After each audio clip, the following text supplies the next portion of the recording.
So let's see. If there's ever a time to unburden yourself with the truth, now is it. A life hangs in the balance. आइए बात करते हैं plot के बारे में। तो मेरी कही हुई बात आखिरकार सच निकली। वो जो जिस लेडी को वेडनेसडे ने बचाया था वो एक्चुअली में टाइलर की मदर थी। शी इज द हाइड, जिसके वजह से टाइलर भी हाइड बना था। तो उसकी मम्मी तो उससे भी ज्यादा खतरनाक है। मतलब किसने सोचा था वो भोली वाली दिखने वाली सूखी सी मरियल सी कैरेक्टर एक्चुअली कितना टक्कर दे सकती है टाइलर को। हमारी पूरी कहानी वही हॉर्न हिल के हॉस्पिटल पे ही पूरी की पूरी रिजॉल्व है कि कैसे वहाँ पे कई लोग हैं जिन पे एक्सपेरिमेंट हो रहा है, जिनकी सुपर पावर वो लोग एक्सपेरिमेंट कर रहे हैं कि दे हैव इट और दे नॉट, और क्या हो रहा है। और इसके बारे में वेडनेसडे को साइड किक्स आती है और वेडनेसडे सीजन में अपनी पावर भुला बैठी।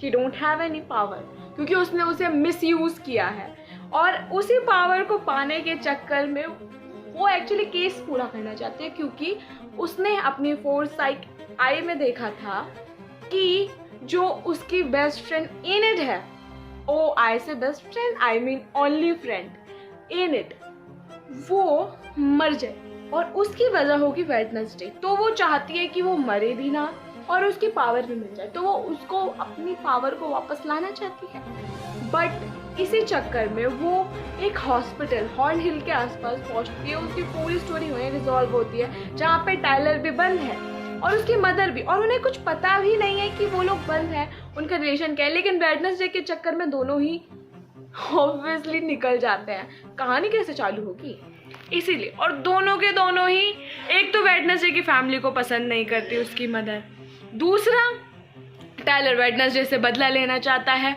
भाई ये तो फैमिली पैकेज लग रहा है। उसके बाद जो उसका भाई है पक्सली, उसने एक पेट बनाया है, वो भी एक ज़ॉम्बी, और कहानी में आगे जाके पता लगता है वो भी टाइलर की फैमिली से कनेक्टेड है।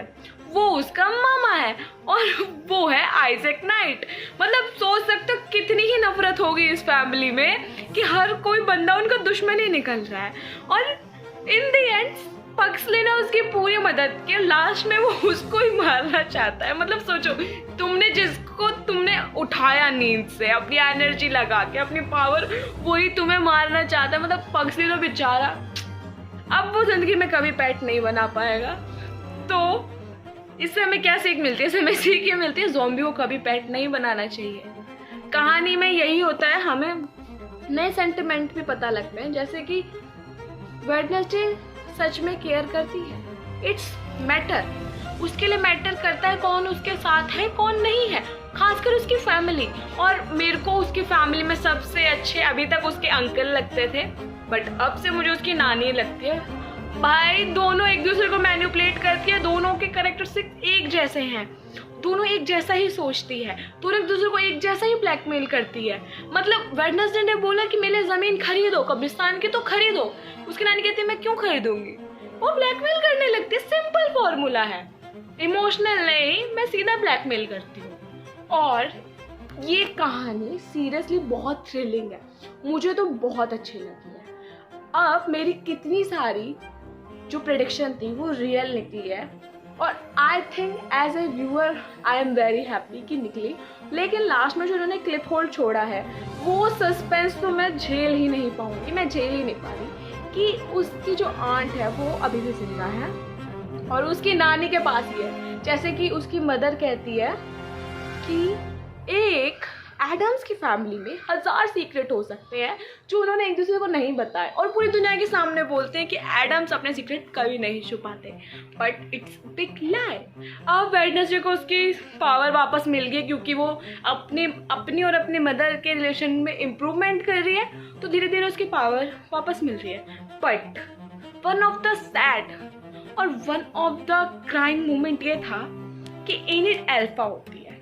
इन फर्स्ट मून अगर वो वेयरवुल्फ में टर्न आउट होती है, उसमें उसके चांसेस 99.9% है कि वो जिंदगी भर एक वुल्फ ही रहे।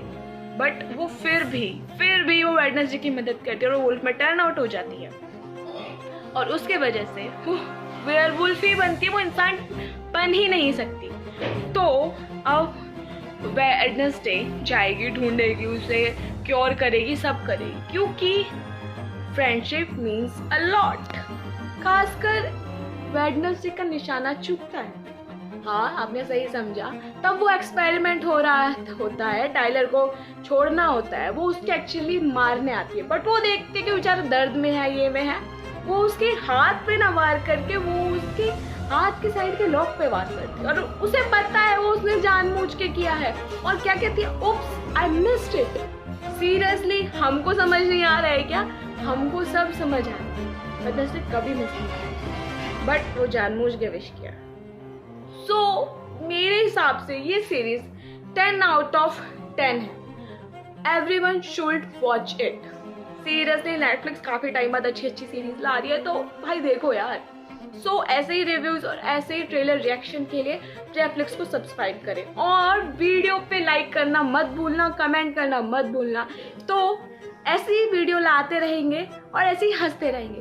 तो जब तक के लिए बाय बाय।